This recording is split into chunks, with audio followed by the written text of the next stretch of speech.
Bienvenue sur JK raconte une histoire où se déroulent des drames de la vie réelle. Installez-vous confortablement et appréciez le récit d'aujourd'hui. Amanda Foster a rencontré David Sterling pendant sa première année à l'université de Floride. Il était drôle, énergique et la faisait rire comme personne d'autre. Il avait ce don d'imaginer des façons créatives de la surprendre et semblait toujours savoir comment lui montrer qu'il tenait à elle. Parfois, il faisait de longues promenades le dimanche après-midi sur le vaste campus de Gainesville ou se faufilait dans l'un des bâtiments universitaires vides où il s'asseyait et discutait pendant des heures. Il était beau et gentil, une combinaison rare à l'université. Ses parents l'ont adoré dès la première rencontre, et sa famille est tombée amoureuse d'elle tout aussi rapidement. La sœur de David, Rebecca, avait dit un jour, à moitié en plaisantant, « S'ils auront un jour avec toi, nous te garderons absolument et le remplacerons. » Au milieu de sa dernière année d'université, David avait décroché un emploi dans une grande société d'investissement dans le quartier financier de Brielle, à Miami. Amanda a obtenu son diplôme d'enseignante et a commencé à chercher un poste d'enseignante dans le comté de Brevard, non loin du nouvel emploi de David au centre-ville de Miami. Elle a été embauchée par le district scolaire local pour enseigner les mathématiques à des élèves de 7e année. Pour fêter son nouvel emploi, David l'a emmenée dîner dans un restaurant en bord de mer à South Beach, surplombant la baie de Biscayne. Avant le dessert, il s'est agenouillé et lui a demandé sa main. La bague, comme il se devait pour David, était magnifique, d'un peu moins de 2 carats, sertie d'or, et avait appartenu à sa grand-mère paternelle. Amanda a pleuré de joie, a serré David aussi fort qu'elle le pouvait et lui a murmuré à l'oreille, « Oui, oui, pour toujours. » Oui. Les gens autour d'eux ont éclaté en applaudissements. 9 ans se sont écoulés paisiblement pour la famille Sterling. Amanda avait maintenant 32 ans et était la mère de jumeaux, Tyler et Emma, âgés de 6 ans. Amanda continuait d'enseigner, mais elle était de plus en plus fatiguée du faible salaire et des longues heures de travail. Bien qu'elle aimât travailler avec les élèves, être loin de sa famille et faire face à des parents de plus en plus difficiles l'a convaincue que c'en était assez. Elle et David étaient tous deux doués en finance. Amanda a donc pu quitter son poste d'enseignante sans mettre la famille sous contrainte financière. Elle pensait que cela lui prendrait 1 an pour trouver une nouvelle direction, mais une opportunité inattendue se présenterait bien plus tôt qu'elle ne l'avait prévu. Amanda est restée en contact avec sa meilleure amie de l'université, Sophia Hartwell. Elles s'étaient rencontrées la première année et avaient tout de suite accroché, finissant par vivre dans la même chambre de dortoir pendant les 4 ans. Après l'université, elles ont vécu ensemble pendant les 9 mois de fiançailles d'Amanda avec David. Si Amanda était amusante et aventureuse, Sophia était un ouragan. Il était difficile de qualifier Sophia de preneuse de risque car Sophia ne semblait pas comprendre le sens du mot risque. En plus d'être un esprit libre, Sophia était dépourvue de tout sens de la planification ou de la pensée à long terme. Elle profitait de l'instant et pensait rarement, voire jamais, qu'elle devrait peut-être s'arrêter et réfléchir aux conséquences, sans la prudence qui consiste à regarder avant de sauter. Le tempérament de Sophia les avait menés à de nombreuses aventures.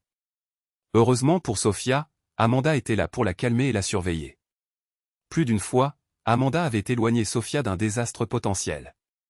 À l'époque, Sophia éclatait de colère, mais remercierait plus tard Amanda d'être son amie la plus précieuse et l'amie dont elle avait le plus besoin.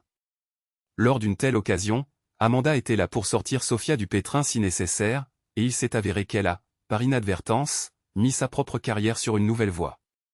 C'était fin janvier lorsque Sophia a appelé Amanda et lui a demandé d'être son cavalière pour un mariage qui aurait lieu dans 3 semaines. La patronne de Sophia se mariait à Key West et elle était invitée à la célébration.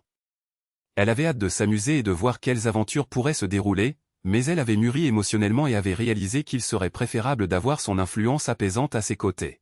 « Ça va être tellement amusant, Amanda, » dit Sophia, suppliant son amie. Beaucoup de vin, de la danse et une bande de jeunes professionnels charmants. « Viens, ma jumelle. » Le surnom de Cindy pour Sophia était « ma jumelle. » Ça a l'air amusant pour toi, ma petite jeune. Mais qu'en est-il de David et des enfants? Oh, ne sois pas si prude, répondit Sophia. Lâche-toi un peu. Un peu de plaisir loin de David et d'eux. Est-ce enfant pourrait te donner de l'énergie? Merci, ma belle. Et si nous l'amenions avec nous?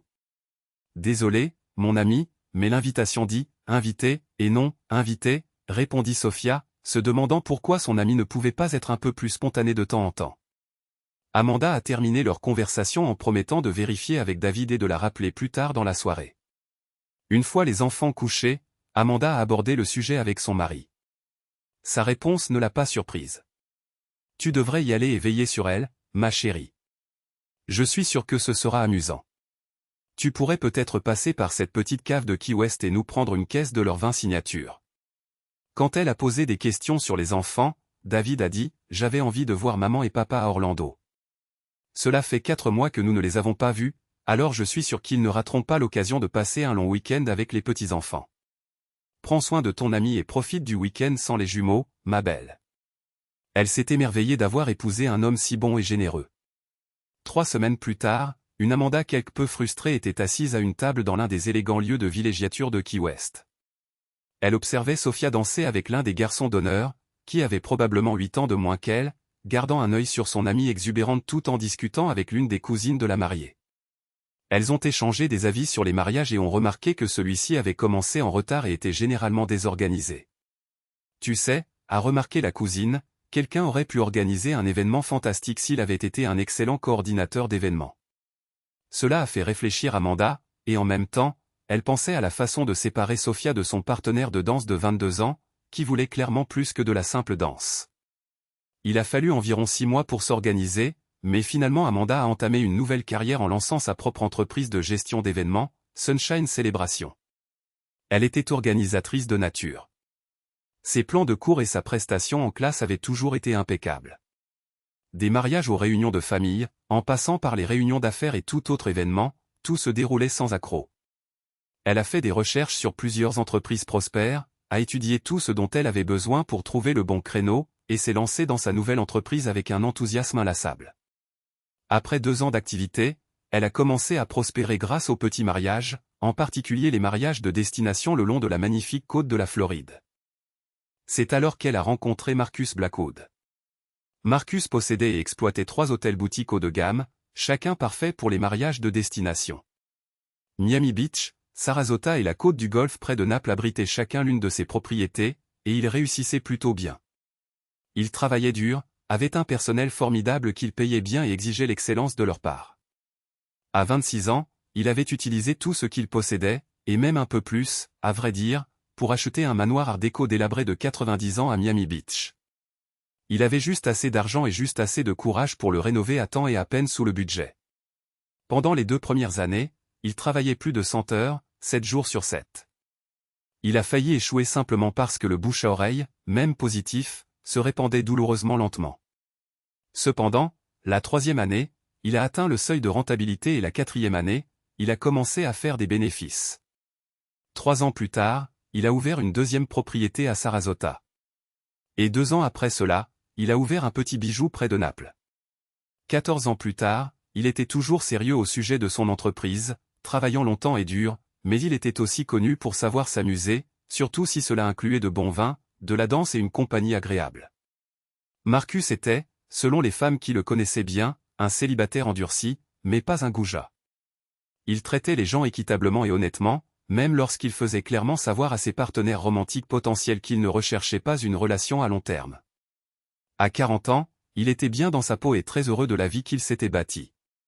Environ 16 mois avant le moment de la crise, Amanda assistait à une réunion de fournisseurs de l'industrie hôtelière au centre de convention de Miami Beach avec sa directrice commerciale, Victoria Reynolds. Amanda avait embauché Victoria 6 mois plus tôt, à mesure que son entreprise se développait. Victoria était une jeune diplômée de l'Université internationale de Floride avec un diplôme en gestion hôtelière et elle s'occupait d'une grande partie du travail administratif de Sunshine Celebration tout en apprenant le métier d'organisatrice des événements. Après avoir installé leur propre stand modeste le matin, Amanda et Victoria ont passé l'après-midi à parcourir le salon à la recherche de fournisseurs et partenaires potentiels. Au bout de la 3e allée, elles sont tombées sur un élégant stand présentant le groupe hôtelier Blackwood. Marcus dirait plus tard à Amanda, en privé, qu'il avait été impressionné par ses questions professionnelles pendant leur conversation, mais ce sont ses yeux bleus vifs qui avaient retenu son attention, laissant entrevoir une personnalité profondément espiègle.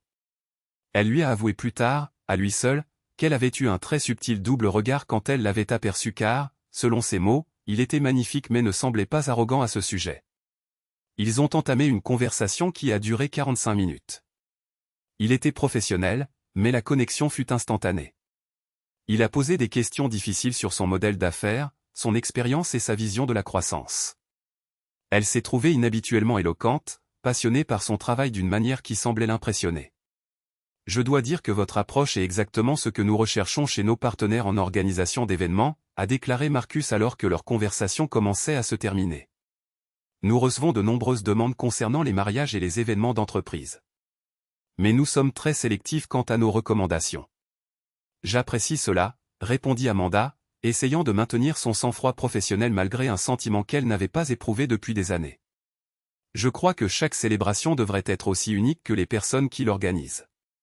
Seriez-vous intéressé à visiter notre propriété de Miami Beach, demanda Marcus. Je pense que vous la trouveriez parfaite pour les célébrations intimes dans lesquelles vous vous spécialisez. Nous pourrions discuter d'un partenariat potentiel. Amanda sentit son pouce accélérer, bien qu'elle se fût dit que c'était de l'excitation professionnelle. J'aimerais beaucoup la voir. Ils ont échangé leurs cartes de visite et Marcus a promis d'appeler la semaine suivante. Alors qu'Amanda s'éloignait de leur rencontre, elle ressentit quelque chose qu'elle ne pouvait identifier, un mélange d'excitation et de malaise qui la laissait à la fois énergisée et troublée. Pendant le trajet de retour vers Fort Lauderdale, Amanda s'est surprise à penser à Marcus bien plus qu'il n'était convenable. Elle a essayé de repousser ses pensées, mais l'image de son sourire confiant et la façon dont il l'avait regardé droit dans les yeux lorsqu'il parlait ne quittaient pas son esprit. Du coin de l'œil, elle a remarqué le livre préféré d'Emma sur le siège arrière, la chose la plus magnifique, posée face visible, ce qui a rapidement ramené Amanda à la réalité. « Oh, ma fille, pensa-t-elle. Tu passes trop de temps avec Sophia. Tu n'es pas une adolescente de 16 ans. Tu es une femme heureusement mariée. Remets-toi les idées en place. » Retomba sur terre. Elle était sincèrement déçue d'elle-même. Elle était mariée à un homme merveilleux et avait 2 beaux enfants. Il n'y avait pas de place dans sa vie pour se comporter comme une adolescente frivole, et encore moins pour flirter avec quelqu'un qui n'était pas David Sterling. Après 20 minutes d'autocritique, elle a allumé un podcast d'affaires et a commencé à se recentrer. Si elle avait été honnête avec elle-même, cependant, elle aurait reconnu qu'elle s'approchait dangereusement d'une limite qu'elle n'aurait jamais cru franchir. De retour à l'hôtel, Marcus se rendit à son bureau et régla rapidement quelques affaires, puis se retira dans sa suite pour se reposer avant son jogging du soir sur la plage.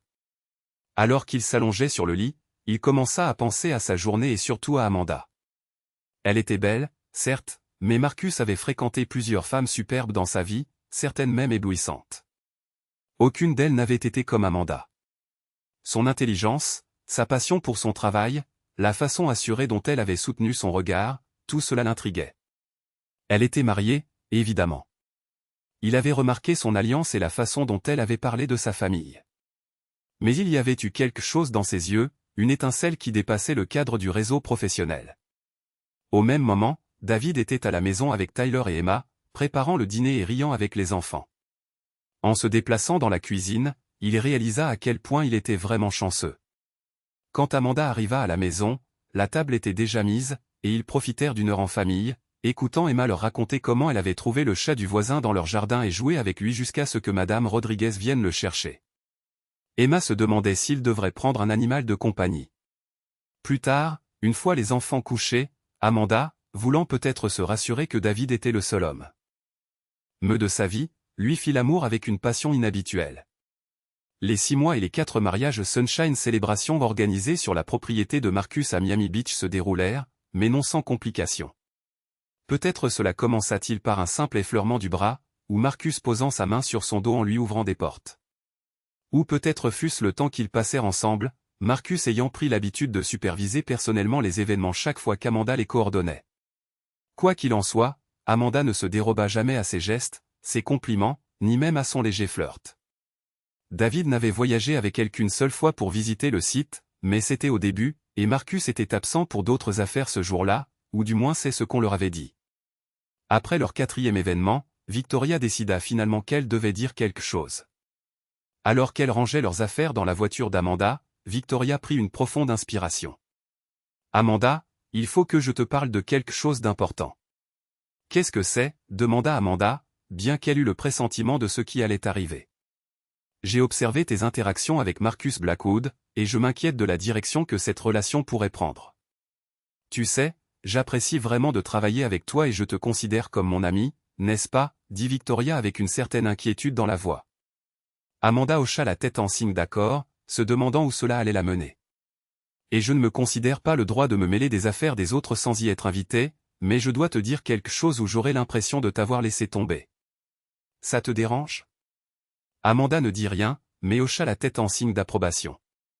Marcus est attiré par toi, dit Victoria d'un ton calme. Amanda haussa un sourcil, mais ne répondit pas. Alors, Victoria continua, je le vois à la façon dont il te regarde, à la façon dont il trouve des excuses pour être près de toi pendant nos événements. En tant qu'assistante, j'ai assisté à suffisamment de réunions d'affaires pour reconnaître quand l'intérêt de quelqu'un dépasse le cadre professionnel. Victoria marqua une pause, choisissant ses mots avec soin. Amanda, je tiens à toi en tant que ma patronne et en tant que personne que j'en suis venue à respecter. Je crains que tu ne vois pas ce qui se passe ici. Victoria prit une inspiration avant de continuer. Je ne connais pas Marcus Blackwood personnellement, mais je connais sa réputation dans ce secteur. Il a du succès, il est charmant, et d'après ce que j'ai observé, ce n'est pas quelqu'un qui s'implique avec des femmes mariées à la légère. Mais s'il décide de tenter quelque chose avec toi, les larmes montèrent aux yeux d'Amanda alors qu'elle répondait. Oh, Victoria, je suis si confuse. Je ne sais pas quoi faire. Parle-moi, dit Victoria doucement. David est un homme extraordinaire. Même après 10 ans de mariage, nous rions facilement, avons des conversations sérieuses, et nous sommes toujours passionnés ensemble. Il me soutient et me pousse dans les bonnes directions.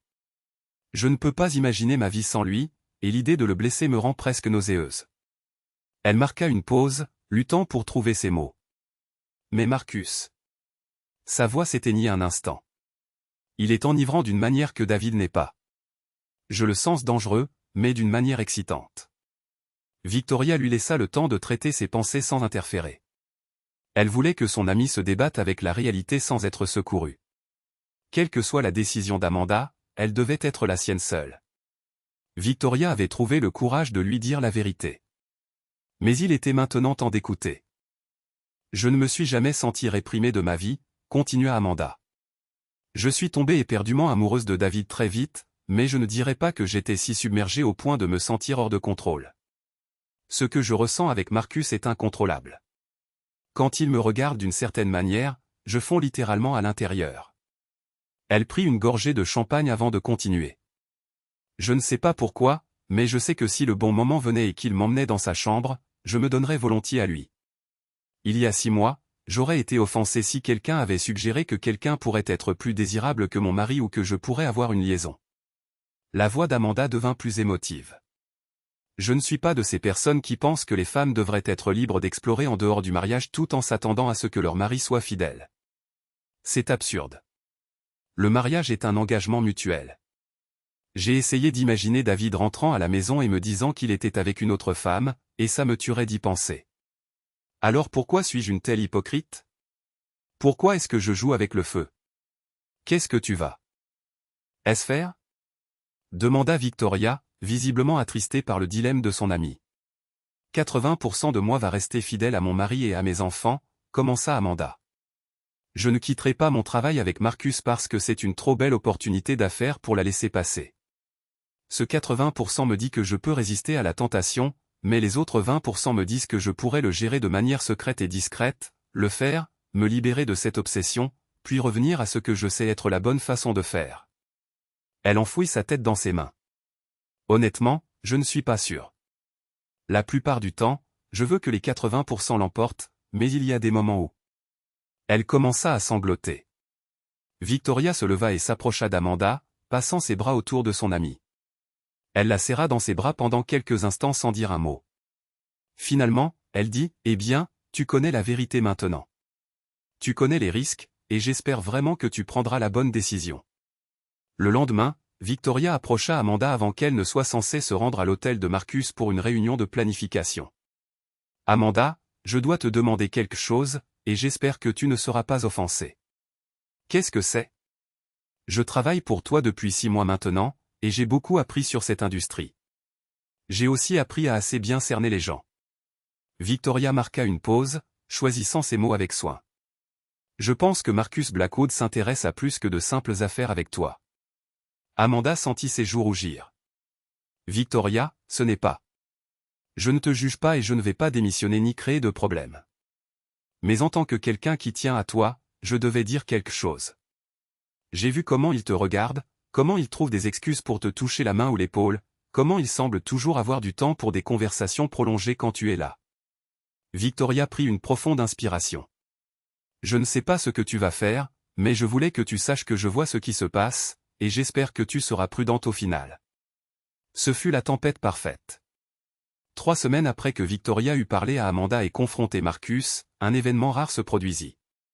Une forte tempête de pluie surgit de nulle part et frappa un mariage en plein air qui était presque entièrement préparé. Tout le monde se précipita pour aider à tout déplacer à l'intérieur. Amanda et Victoria criaient des instructions au personnel alors qu'elles tentaient de faire entrer les mariés dans le hall de l'hôtel. Pendant des heures plus tard, bien après minuit, tout ce qui pouvait être sauvé fut fait. La réception s'était déroulée aussi bien que possible, et tout le monde s'était dispersé dans ses chambres. Amanda et Marcus se tenaient tout au bout de la terrasse, dans l'ombre, à l'abri des regards indiscrets. Marcus posa sa main sur l'épaule d'Amanda. Il savait qu'elle était contrariée. Même si elle ne pouvait pas contrôler la météo, elle avait toujours visé la perfection. Et c'était l'une des choses qui l'attirait chez elle. La serrant à moitié dans ses bras et regardant l'Atlantique désormais calme, il dit « Tu as fait de ton mieux, partenaire.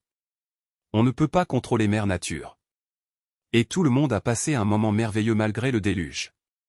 Dans quelques années, ils en parleront au dîner de Thanksgiving et en riront pendant des années.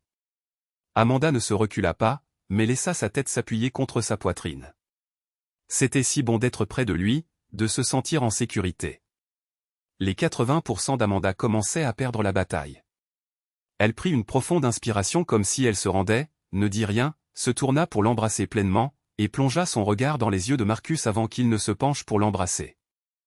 Il dit, « Réfléchis bien à cela. Je ne vais pas te forcer. Tu dois le vouloir autant que moi. Sinon, restons amis et partenaires commerciaux. Nous pourrons toujours nous demander ce qui se serait passé. Mais si ce n'est pas 100% mutuel, nous devons arrêter tout de suite. » L'instant d'après, les 80% se dissipèrent. La ligne était franchie et ils firent tous deux un geste qu'ils regretteraient pour le reste de leur vie. « Emmène-moi à l'étage, » murmura Amanda. Le trajet en ascenseur jusqu'à la suite de Marcus sembla une éternité. Le cœur d'Amanda battait la chamade alors qu'elle regardait les numéros d'étage grimper, sachant qu'elle était sur le point de franchir une ligne de non-retour. Quand les portes s'ouvrirent enfin, Marcus lui prit la main doucement, lui donnant une dernière chance de changer d'avis. Elle ne le fit pas. Ils passèrent la nuit ensemble, et ensuite, ils restèrent éveillés, parlant des implications de ce qui venait de se passer. Marcus craignait qu'Amanda ne soit submergée par la culpabilité et ne veuille tout arrêter immédiatement. Elle l'assura que, bien qu'elle comprenne la gravité de leur décision, elle voulait continuer. À le voir avec prudence et discrétion. Avant qu'Amanda ne parte à l'aube, ils discutèrent de la manière dont ils géreraient leur relation à l'avenir. Ils maintiendraient un professionnalisme complet lors des événements professionnels, ne communiqueraient que si nécessaire pour le travail, et ne se rencontreraient en privé que lorsqu'Amanda pourrait inventer des alibis crédibles. Amanda rentra chez elle en voiture à travers les rues vides de l'Aube, prévoyant de dormir quelques heures avant de retrouver sa famille. Alors qu'elle se glissait silencieusement dans sa maison et s'effondrait sur son lit, une pensée ne cessait de lui traverser l'esprit. Qu'est-ce qui pourrait mal tourner? Quand elle rentra à la maison l'après-midi suivante, c'était dimanche. Emma et Tyler l'entendirent arriver et eurent à peine le temps de sortir de la voiture qu'ils l'entourèrent de câlins. Ils avaient maintenant 7 ans et grandissaient chaque jour. Elle n'était pas rentrée depuis le déjeuner du vendredi. Quand elle arriva à la maison ce dimanche après-midi, Emma et Tyler l'entendirent arriver et eurent à peine le temps de sortir de la voiture avant de l'entourer de câlins. Ils avaient maintenant 7 ans et grandissaient de jour en jour. Elle n'était pas rentrée depuis le déjeuner du vendredi, mais ils l'assaillirent de joyeuses nouvelles concernant le week-end. Papa nous a emmenés au parc d'attractions hier, et nous avons fait le toboggan géant. Ralph est de retour, et Madame Rodriguez nous a apporté des cookies quand elle est venue le chercher. Papa nous a fait des pancakes Mickey pour le petit déjeuner et a dit, peut-être que la semaine prochaine, nous pourrons aller à Disney World et faire les attractions.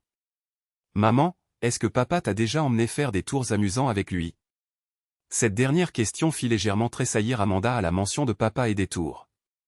Les conversations intimes qu'elle avait eues avec son amant à peine 12 heures plus tôt lui traversèrent l'esprit. Oui, pensa-t-elle en déballant son sac pour la nuit.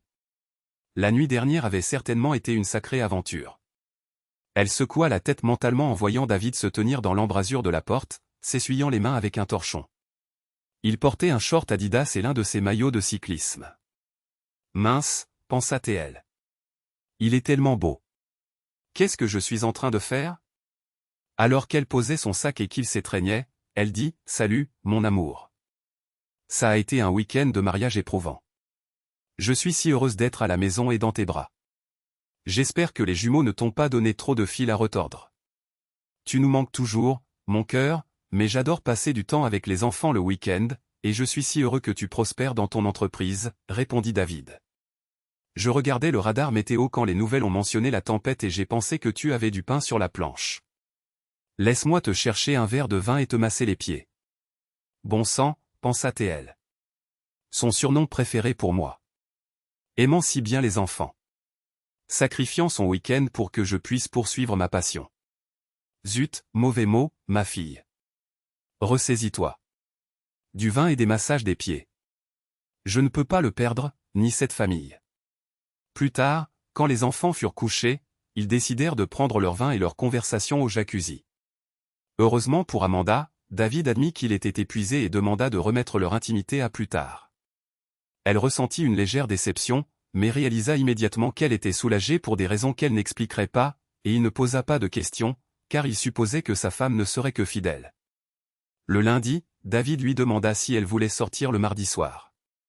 Elle répondit oui avec enthousiasme. Tôt le mardi matin, alors qu'Amanda dormait encore, David se leva et prépara secrètement des sacs pour eux deux. Avant de partir travailler, il lui laissa un mot. Habille-toi pour ta soirée romantique et sois prête à 16h. Ne t'inquiète pas pour les enfants. Tout est arrangé. À exactement 16h, ils dirent au revoir aux enfants en les serrant dans leurs bras, remercièrent Sophia, qui était en visite et avait accepté de garder les enfants, et partir en voiture. David l'emmena au Ritz-Carlton en bord de mer à Key Biscayne. Quand ils entrèrent sur le parking, Amanda fut stupéfaite. Sophia reste pour la nuit? Oui. J'espère que ça ne te dérange pas que je ne t'ai pas apporté de vêtements de rechange, mais tu as un sac dans le coffre. Pendant que tu préparais les enfants, Sophia l'a vérifié une deuxième fois et a probablement choisi ce que tu porteras ce soir. Elle a dit que c'était peut-être un peu audacieux pour une femme au foyer ennuyeuse, mais qu'elle avait trouvé quelque chose qui, selon elle, ferait l'affaire. Elle a aussi dit de ne pas s'inquiéter. Elle t'emmènera faire du shopping de lingerie cette semaine si besoin. Tu l'as laissé fouiller dans mon tiroir à sous-vêtements. Elle a dit que c'était un peu conservateur pour quelqu'un d'aussi beau que toi, mais qu'elle avait trouvé quelque chose d'approprié. Ils firent une longue promenade sur la plage, prirent un dîner incroyable, et vers minuit, ils s'assirent sur leur balcon du 6e étage, regardant l'océan Atlantique exceptionnellement calme, parlant de leur vie, de leurs rêves et de leur avenir. David annonça qu'il était en passe de devenir associé, ce qui signifiait plus d'argent et moins de voyages. Il parla même de la possibilité de l'accompagner occasionnellement à des événements de mariage. Il faisait sombre et ils étaient tous les deux face à l'océan, donc il ne pouvait pas voir son visage. S'il l'avait vu, cela aurait pu être le premier signe que quelque chose n'allait pas. Amanda reprit rapidement ses esprits, se leva, s'approcha de lui et dit « Je suis si fier de toi, David Sterling ». Pendant leur petit déjeuner tranquille au lit le lendemain matin, ils reprirent leur conversation là où ils l'avaient laissée quelques heures plus tôt. « Mon cœur, je suis si fier de ta promotion à venir, et j'adorerais que tu voyages avec moi de temps en temps, mais j'espère que tu ne penses pas que je devrais arrêter mon entreprise juste parce que nous pouvons nous le permettre maintenant. » Jamais, répondit David. Je sais à quel point tu aimes ça, et ta carrière est aussi importante pour moi que la mienne. Tu es incroyable dans ce que tu fais et je veux que tu mènes cette entreprise aussi loin que tu le souhaites. Comment diable ai-je pu trouver un homme aussi formidable? Se demanda-t-elle. Je ne peux pas gâcher ça. Marcus et moi devons revoir nos plans pour s'assurer qu'ils sont infaillibles. Son absence totale de logique ne lui échappa. Il n'y avait pas la moindre once de culpabilité en elle, seulement le désir de réaliser son fantasme. Plus tard, elle se demanderait comment elle avait pu être une imbécile aussi égoïste. Les hommes étaient souvent accusés de penser avec d'autres parties de leur anatomie que leur cerveau. Mais en vérité, Amanda faisait exactement la même chose. Ses désirs s'étaient intensifiés à l'approche de ses 30 ans, et elle s'était d'une certaine manière convaincue qu'elle pouvait tout avoir sans que personne ne soit blessé. Elle était sûre qu'à un moment donné, dans quelques années, Marcus et elle se sépareraient. Elle savait qu'ils avaient un lien émotionnel profond, mais Marcus ne tomberait jamais complètement amoureux de quelqu'un, et elle n'abandonnerait jamais sa famille. Il trouverait une autre femme pour profiter, et elle mènerait une longue vie avec son mari aimant. Les amours de lycée, l'université, le mariage et les petits-enfants semblaient tous faire partie de son plan. Jamais, même dans ses rêves les plus fous, elle n'aurait pu imaginer la tragédie qui l'attendait. Le mois suivant, David a été promu associé. Elle a eu un autre mariage à coordonner, cette fois à l'hôtel de Marcus à Sarasota, et elle a eu une longue discussion avec son amant sur la manière de sécuriser ce qu'il faisait. Amanda prenait des pilules contraceptives depuis 2 ans, depuis qu'elle avait lancé son entreprise. David et elle avaient décidé qu'ils avaient 2 enfants merveilleux, et que c'était suffisant pour eux deux. C'était fin juin que les choses ont commencé à se gâter. Marcus et Amanda étaient dans son bureau de Miami Beach pour discuter des nouvelles conditions de leur accord de partenariat. Au départ, Marcus avait proposé certains bonus si Amanda apportait plus de réservations que prévu. Ils étaient peut-être amants, mais comme on dit toujours dans les affaires, c'est du business, pas du personnel. Amanda a rappelé à Marcus leur accord. Il a reconnu qu'il avait sous-estimé son sens des affaires, mais a accepté d'honorer ce qui lui était dû. Il discutait des termes révisés du contrat lorsque le téléphone d'Amanda a sonné. C'était Victoria. « Amanda, je suis désolé de t'interrompre en pleine réunion, mais j'ai besoin de te parler. C'est important. Je suis avec Marcus en ce moment pour discuter du nouveau contrat. Ça peut attendre ? En fait, c'est à propos de ça, de ta relation professionnelle avec lui. Je préférerais en discuter en personne. » Amanda sentit un frisson lui parcourir l'échine. Elle jeta un coup d'œil à Marcus, qui faisait semblant de ne pas écouter, mais était clairement conscient que quelque chose n'allait pas. « Je te rappelle dans 1 heure, » dit Amanda en raccrochant. Marcus haussa un sourcil. « Tout va bien ? Je crois que Victoria se doute de quelque chose entre nous. » La conversation avec Victoria, lorsqu'elle eut enfin lieu le lendemain, fut encore pire qu'Amanda ne l'avait craint. Elles se sont rencontrées dans un café à Fort Lauderdale, loin des hôtels de Marcus. « Je travaille pour vous depuis plus d'1 an maintenant, » dit Victoria sans préambule. « J'ai appris à lire les gens et j'ai appris à reconnaître quand les relations professionnelles franchissent certaines limites. » Victoria, je ne vois pas ce que tu insinues. Je n'insinue rien. Je le dis directement. Vous avez une liaison avec Marcus Blackwood. Le visage d'Amanda pâlit. Vous ne pouvez pas prouver. Je n'ai pas besoin de prouver quoi que ce soit. Je le vois à la façon dont vous agissez autour de lui, à la façon dont vous vous illuminez quand il appelle, à la façon dont vous passez des heures de plus dans ces hôtels que n'importe quelle réunion d'affaires ne l'exige. La voix de Victoria était triste plutôt que colérique. Amanda, je tiens à toi. Tu as été une bonne patronne et un mentor pour moi, mais je ne peux pas faire partie de ça. Que dis-tu ? Je dis que je te donne mon préavis de 2 semaines. Je ne peux pas te regarder détruire ton mariage et ta famille, et je ne peux pas en être complice en t'aidant à maintenir la relation professionnelle qui permet cette liaison. Amanda fixa son assistante, réalisant qu'elle était sur le point de perdre non seulement une employée précieuse, mais quelqu'un qui était devenu une amie. S'il te plaît, Victoria, ne fais pas ça. J'ai besoin de toi. Ce dont tu as besoin, c'est de mettre fin à cette relation avec Marcus et de te réengager envers ton mari et tes enfants. Mais ce n'est pas ma décision. Ma décision est que je ne peux pas continuer à travailler pour toi tant que cela dure. Sur ces mots, elle se leva et quitta la pièce. Les larmes coulaient sur le visage d'Amanda, et Marcus baissa la tête, marmonnant des obscénités entre ses dents.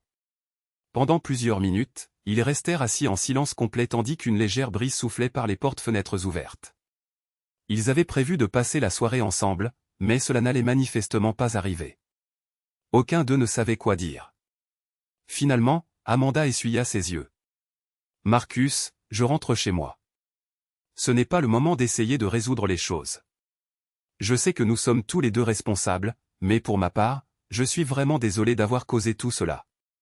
Je t'appellerai dans quelques jours. » Elle se leva, sortit de son bureau et quitta l'hôtel. Elle demanda sa voiture au voiturier, disant qu'elle devait rentrer chez elle de manière inattendue. Elle est rentrée à Fort Lauderdale, pleurant tout le long du chemin et a pris une chambre au Marriott en utilisant sa carte de crédit professionnelle parce que David ne regardait jamais ses relevés. En chemin, elle s'arrêta pour acheter une bouteille de vin. Elle s'installa dans sa chambre et s'endormit. Le premier avertissement avait été donné. Victoria tint sa promesse et quitta l'emploi d'Amanda.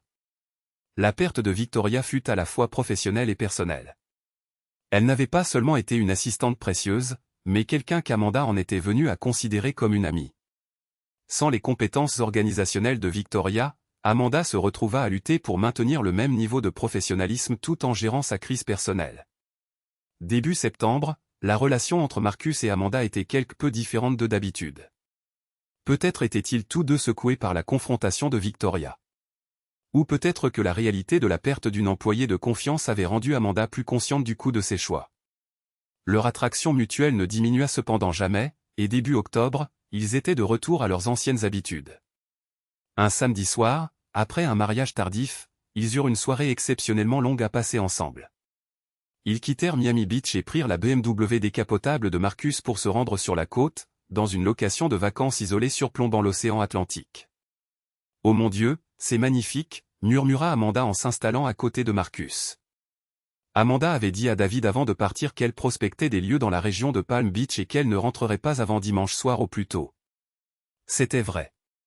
Elle n'avait juste pas mentionné qu'elle voyagerait avec son amant. Marcus quitta la location tard dimanche après-midi, alors ils firent une promenade sur la plage et déjeunèrent avant qu'il ne soit temps de rentrer. Sur le chemin du retour, ils s'arrêtèrent dans une ville côtière pour prendre un verre de vin chacun. Pendant les heures restantes de leur trajet vers le sud, Amanda se sentait si contente et épanouie qu'elle s'émerveillait de sa bonne fortune. Son entreprise était florissante. Sa famille était heureuse. Et elle avait cet homme incroyable qui la faisait se sentir vivante d'une manière qu'elle n'avait jamais connue. La vie était parfaite, du moins le pensait-elle. Ce qu'Amanda ne savait pas, c'est que David avait développé des soupçons au cours des dernières semaines. De petites choses au début, Amanda restait plus longtemps que d'habitude aux événements, était vague sur son emploi du temps et semblait distraite en rentrant à la maison. Il y avait aussi son téléphone, qu'elle gardait maintenant plus attentivement qu'avant. Le point de rupture est survenu lorsque Davy a décidé de surprendre Amanda à l'un de ces événements. C'était le week-end de leur anniversaire, et il avait fait en sorte que ses parents gardent Tyler et Emma pour pouvoir emmener Amanda dîner en tête-à-tête après la fin de son événement. Il est arrivé à l'hôtel de Miami Beach où Amanda était censée coordonner une réception de mariage.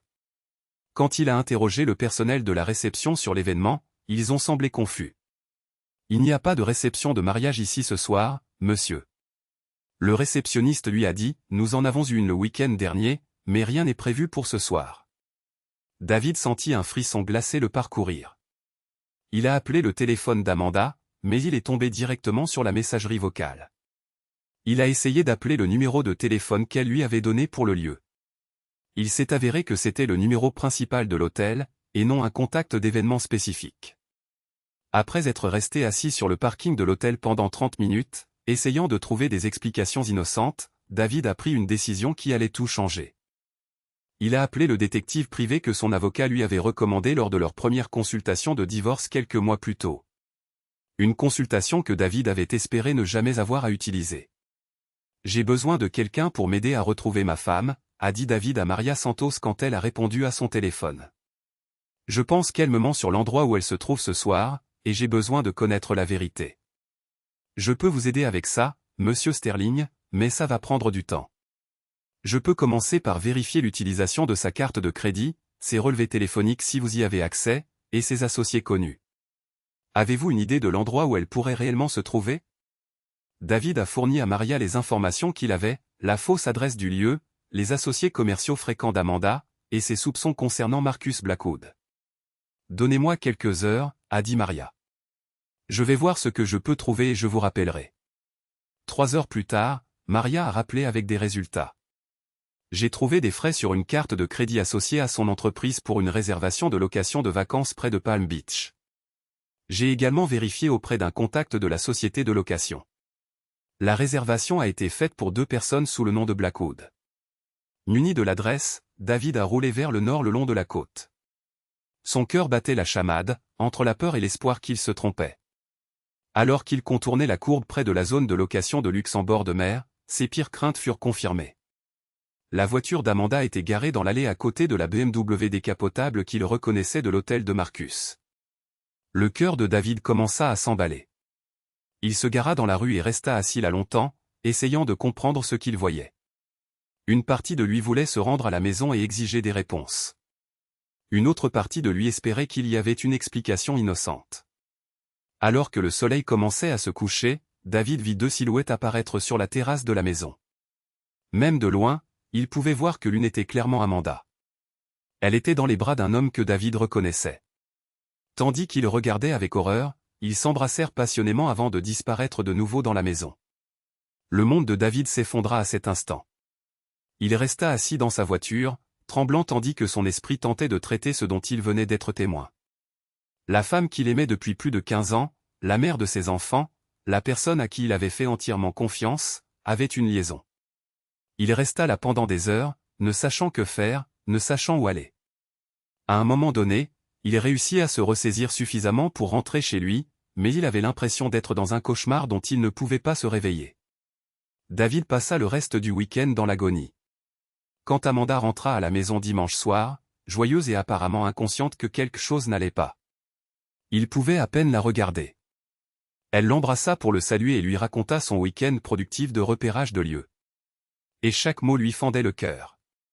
Cette nuit-là, David resta éveillé, fixant le plafond tandis qu'Amanda dormait paisiblement à ses côtés. Depuis combien de temps cela durait-il? Comment avait-il pu être si aveugle? Que devait-il faire maintenant? Le lendemain matin, David se déclara malade au travail. Après qu'Amanda soit partie emmener les enfants à l'école, il s'assit seul dans sa maison et essaya de déterminer comment procéder. Devait-il la confronter immédiatement? Devait-il engager un détective privé? Devait-il appeler un avocat?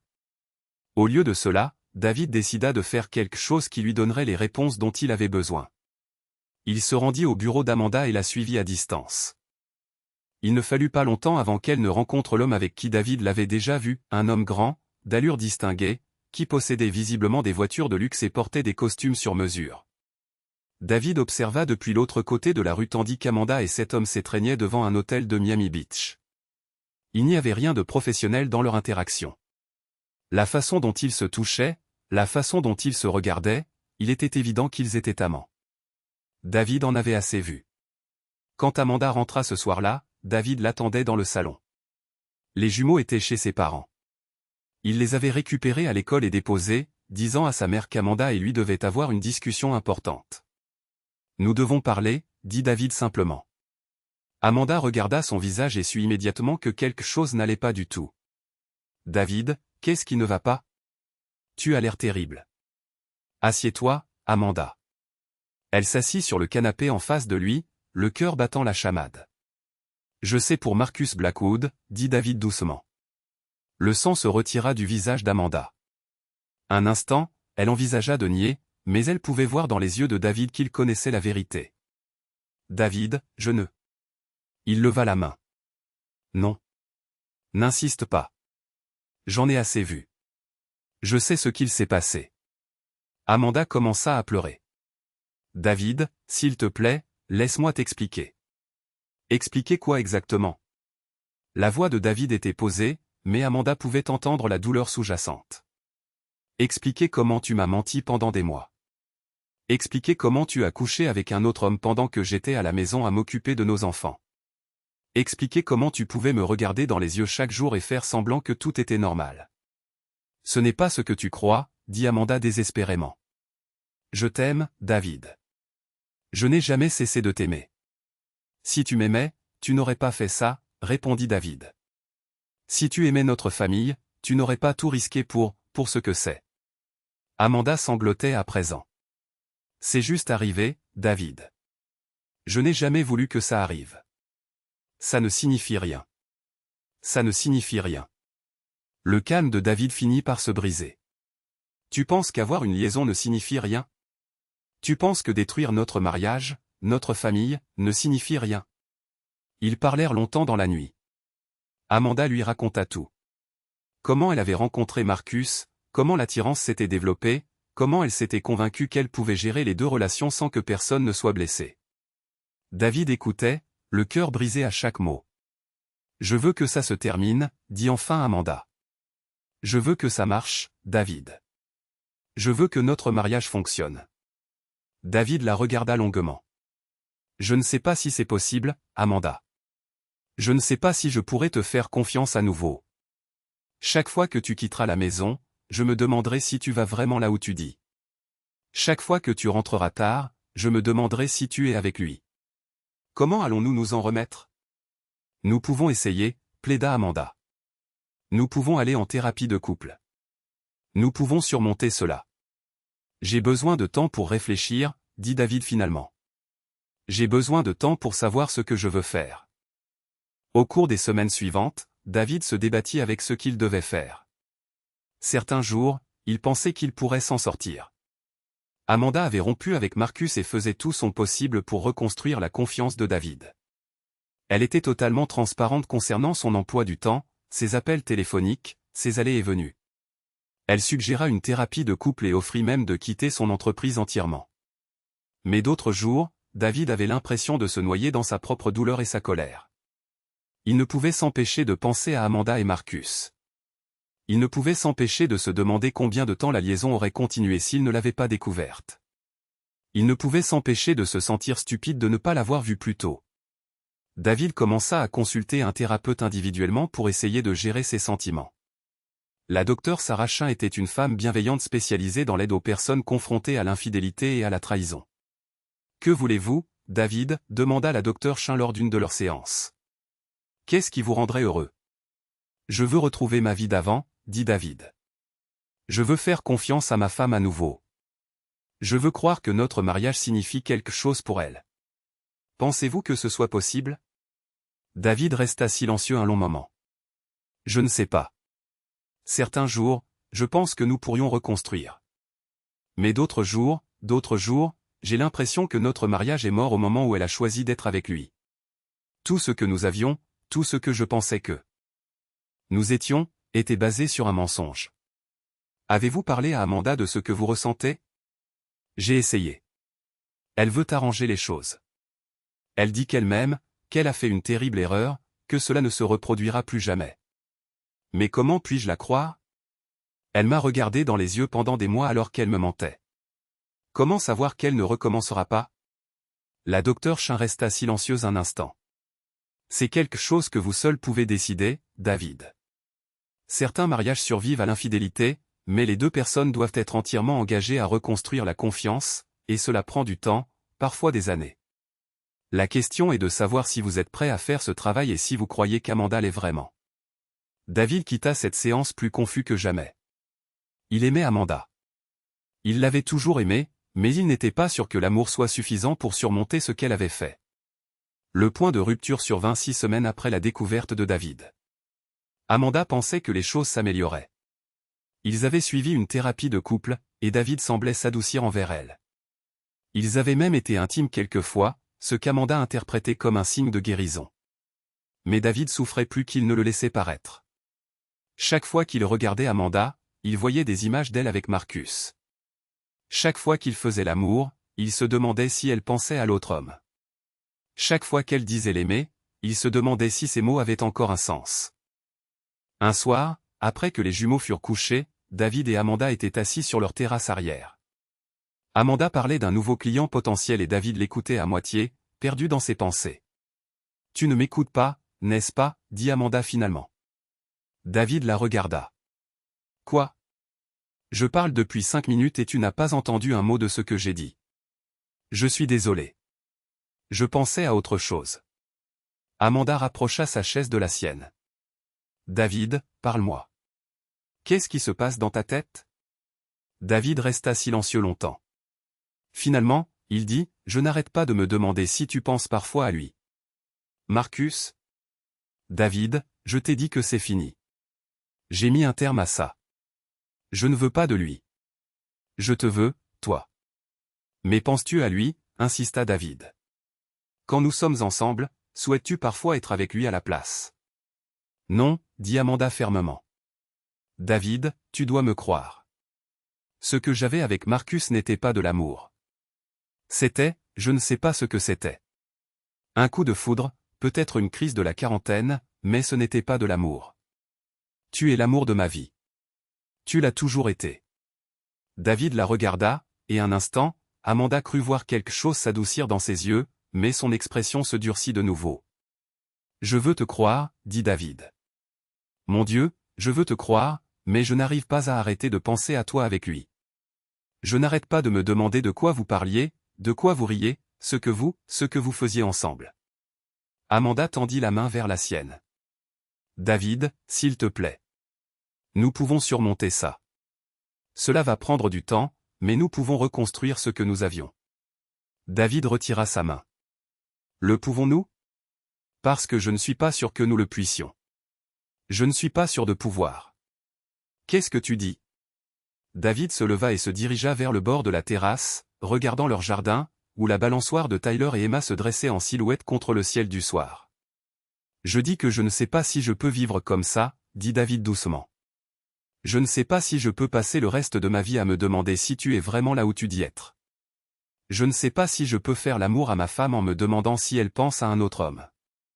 Je ne sais pas si je peux faire semblant que tout va bien quand ce n'est pas le cas. Amanda sentit la panique monter en elle. Alors, qu'est-ce que tu dis? Que tu veux divorcer? David resta silencieux un long moment. Je ne sais pas ce que je veux, dit-il finalement. Tout ce que je sais, c'est que je ne peux pas continuer à vivre dans ce purgatoire. Quelque chose doit changer. David passa la semaine suivante dans son état le plus sombre à ce jour.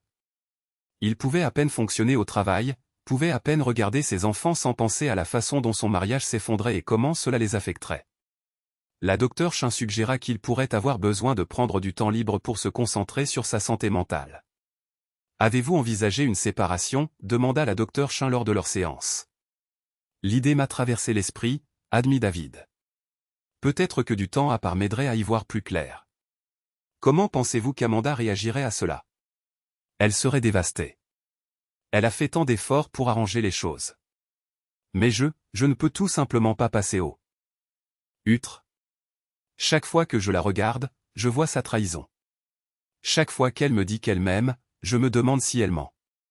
David, ce que vous ressentez est tout à fait normal. Le traumatisme de la trahison est réel, et il faut du temps pour guérir. Mais vous devez prendre une décision quant à ce que vous voulez faire. Rester dans ce purgatoire n'est sain ni pour vous, ni pour Amanda, ni pour vos enfants. Cette nuit-là, David prit sa décision. Il attendit qu'Amanda rentre du travail et que les jumeaux fassent leurs devoirs dans leur chambre. Puis il demanda à Amanda de s'asseoir dans le salon. « J'ai pensé à ce que tu as dit sur le changement, » dit Amanda avant que David ne puisse parler.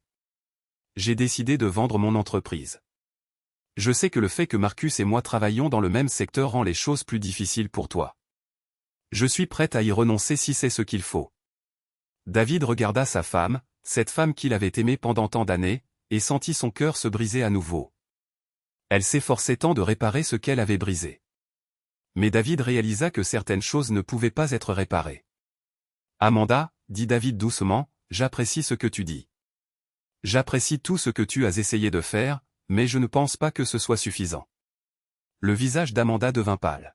« Qu'est-ce que tu veux dire? » Je veux dire que je ne pense pas que nous puissions réparer cela. Je ne pense pas pouvoir réparer cela. David, s'il te plaît. J'ai repensé à ce que la docteure Chin a dit sur le fait que certaines choses sont des points de non-retour. Pour certaines personnes, l'infidélité n'est pas quelque chose qu'elles peuvent surmonter. J'ai pensé que je pouvais être l'une de ces personnes capables de pardonner et de reconstruire, mais je ne peux pas. Je ne peux tout simplement pas, Amanda commença à pleurer. Alors, tu veux divorcer? David resta silencieux un long moment. Je pense que j'ai besoin de prendre du recul. Je pense que nous devons nous séparer un moment pour que je puisse déterminer ce que je veux vraiment. Et les enfants, nous nous en occuperons. Peut-être qu'ils pourront rester ici avec toi pendant la semaine et passer les week-ends avec moi. Nous nous assurons qu'ils vont bien. Amanda sanglotait maintenant. David, s'il te plaît, ne fais pas ça. S'il te plaît, ne nous abandonne pas, je n'abandonne pas, dit David. Et Amanda pouvait entendre l'épuisement dans sa voix. Je suis brisé. Amanda, tu m'as brisé.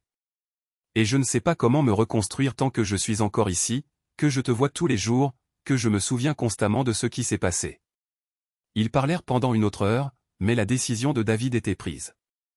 Le lendemain, ils commenceraient à chercher un appartement temporaire. Ils annonceraient la nouvelle aux jumeaux ensemble, avec précaution et de manière adaptée à leur âge. Ils essaieraient de minimiser les dégâts dans la vie de leurs enfants. Mais leur mariage, tel qu'ils l'avaient connu, était terminé. David logeait dans un hôtel depuis plusieurs semaines, essayant de digérer tout ce qu'il avait découvert. La séparation était censée lui donner de l'espace pour réfléchir. Mais elle n'avait fait que confirmer ce qu'il savait déjà au fond de lui. Son mariage était fini. Mais au lieu du désespoir, David sentit autre chose grandir en lui. Une colère froide et calculatrice. Il avait passé 15 ans à être le mari parfait, le père parfait, le partenaire parfait. Il avait travaillé dur pour subvenir aux besoins de sa famille, sacrifié ses propres désirs pour le bonheur d'Amanda, et lui avait fait entièrement confiance, et elle l'avait récompensé en ayant une liaison avec Marcus Blackwood. David prit une décision. Il n'allait pas être la victime de cette histoire. Un soir, Amanda l'appela, comme elle le faisait régulièrement. « David, c'est moi. On peut parler ? » « De quoi, Amanda ? De nous ? De ton retour ? Les enfants demandent quand tu reviens et je ne sais plus quoi leur dire. » David resta silencieux un long moment. « Dis-leur que je suis en train de régler des choses. »« Pour combien de temps, David ? » ?»« Ça fait des semaines. J'ai complètement rompu avec Marcus. Je suis allé en thérapie. Je suis prête à tout pour arranger ça. »« Tu as vraiment rompu ? » demanda David doucement. « Oui, bien sûr. David, tu dois me croire. J'ai besoin de te demander quelque chose et j'ai besoin que tu sois complètement honnête avec moi. N'importe quoi. Quand tu étais avec lui, as-tu jamais pensé à me quitter ? T'es-tu déjà imaginé avec lui au lieu de moi ? » Amanda resta silencieuse trop longtemps. « David, ce n'était pas comme ça, dit-elle finalement. Il ne s'agissait jamais de le choisir lui plutôt que toi. Ce n'est pas ce que j'ai demandé. » Une autre longue pause. « Oui, murmura-t-elle. Parfois je me suis demandé ce que ce serait. Mais David, ça ne veut pas dire ? » David raccrocha. Mais au lieu de se promener sur la plague. Dans le désespoir, David passa cette nuit-là à faire des plans. Au matin, il n'avait pas pris la décision de mettre fin à sa vie. Il avait pris la décision d'en prendre le contrôle. Le lendemain, David appela son ami de longue date et avocat, Jonathan Pierce. Jonathan avait été le colocataire de David à l'université de Floride et avait été le témoin de David au mariage d'Amanda et David. Si quelqu'un pouvait aider David à gérer cette situation légalement, c'était Jonathan. « J'ai besoin de te voir aujourd'hui, » dit David. « C'est urgent. » Lorsque David arriva au bureau de Jonathan, son ami fut préoccupé par son apparence. David avait perdu du poids, mais il y avait quelque chose de différent dans ses yeux. Une détermination implacable que Jonathan n'avait jamais vue auparavant. « David, que se passe-t-il ? J'ai besoin que tu m'aides avec quelque chose, et j'ai besoin d'une confidentialité totale. » « Bien sûr.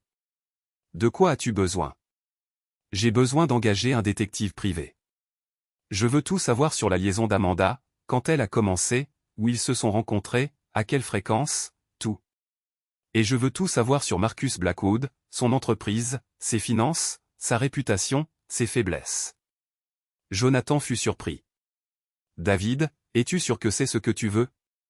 Parfois, il vaut mieux ne pas connaître les détails. »« J'en suis sûr, » dit David.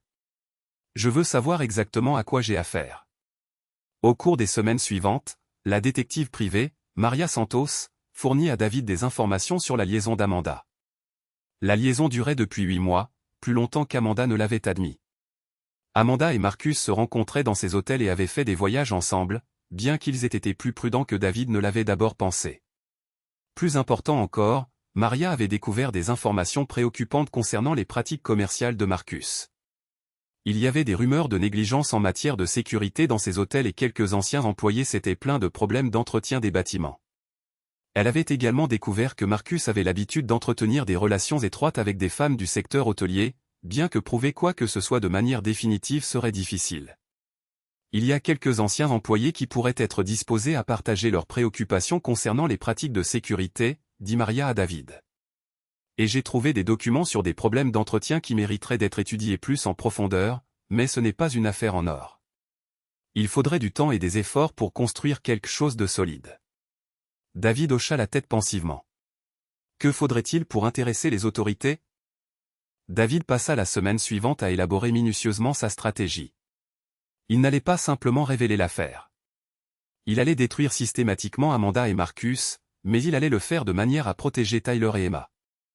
D'abord, il rencontra un autre avocat, un avocat spécialisé dans les divorces à enjeux élevés.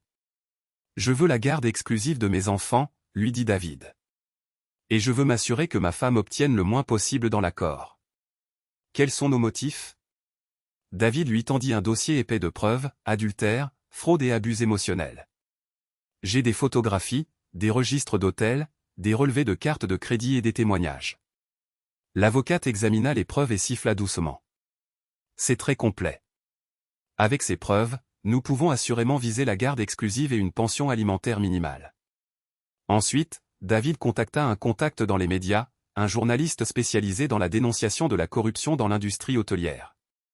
J'ai une histoire qui pourrait vous intéresser, dit David. Il s'agit d'un propriétaire d'hôtel qui a négligé la sécurité et eu des liaisons avec des partenaires commerciaux mariés. Enfin, David contacta les inspecteurs du bâtiment et les responsables des services de santé du comté de Miami-Dade, fournissant des informations anonymes sur des violations dans les hôtels de Marcus. Tout était en place. David n'avait plus qu'à parfaitement orchestrer l'exécution. Un vendredi soir, David appela Amanda. « Je veux parler, dit-il. Peux-tu me retrouver demain dans un lieu public? » « Bien sûr, David, dit Amanda, l'espoir se glissant dans sa voix. « Je suis si contente que tu sois prêt à parler d'arranger les choses. »« On verra, dit David. Ils se rencontrèrent dans un café du centre-ville de Fort Lauderdale. Amanda arriva la première, et quand David entra, elle fut frappée par son apparence différente. L'homme brisé, dévasté qu'elle avait vu des semaines auparavant avait disparu. Ce David était calme, posé, et d'une certaine manière plus intimidant qu'elle ne l'avait jamais vu. « Merci d'être venu, dit David, s'asseyant en face d'elle. David, j'espérais qu'on pourrait parler. Je sais que je t'ai terriblement blessé, mais je pense qu'on peut s'en sortir. Je t'aime, et je sais que tu m'aimes. David étudia son visage un instant. Sais-tu ce que j'ai fait ces dernières semaines? David, j'ai supposé que tu essayais de digérer tout ça. Peut-être voir ton thérapeute. J'ai vu mon thérapeute, dit David. Mais j'ai aussi fait des recherches sur toi, sur Marcus, sur votre liaison. Le visage d'Amanda pâlit.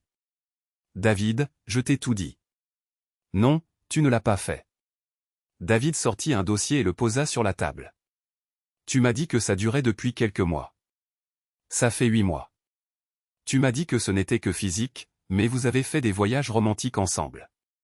Tu m'as dit que tu n'avais jamais pensé à me quitter pour lui, mais j'ai des preuves que vous en avez discuté plusieurs fois avec lui. Amanda fixa le dossier, les mains tremblantes.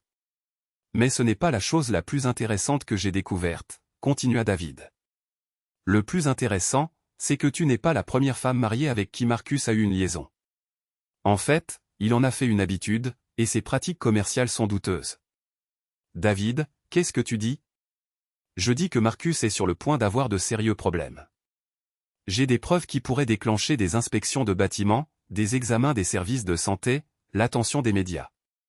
Ces choses ont tendance à faire boule de neige une fois qu'elles commencent. Tu ne peux pas faire ça, murmura Amanda. Je n'ai encore rien fait, dit David calmement. Mais j'ai la documentation prête à être soumise et j'ai des contacts aux bons endroits. Que j'envoie réellement ces emails et que je passe ces appels dépend entièrement de ta décision. Amanda pleurait maintenant. David, s'il te plaît, pense à Tyler et Emma. J'y pense. C'est pourquoi je te donne un choix plutôt que de simplement vous détruire tous les deux. Qu'est-ce que tu veux dire? David fit glisser un document sur la table. Des papiers de divorce. Tu vas les signer et tu vas accepter mes conditions. J'obtiens la garde exclusive de Tyler et Emma. Tu auras des visites supervisées. Je garde la maison et la plupart de nos biens. Tu recevras une pension alimentaire minimale. Je ne peux pas accepter ça. Oui, tu peux. Parce que si tu ne le fais pas, je mettrai à exécution tout ce que je viens de décrire. Tes enfants sauront exactement quelle sorte de personne est leur mère. Ta famille le saura. Nos amis le sauront.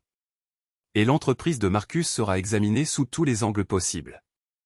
Amanda le fixa, découvrant une facette de son mari qu'elle n'avait jamais connue. Tu as 24 heures pour décider, dit David en se levant.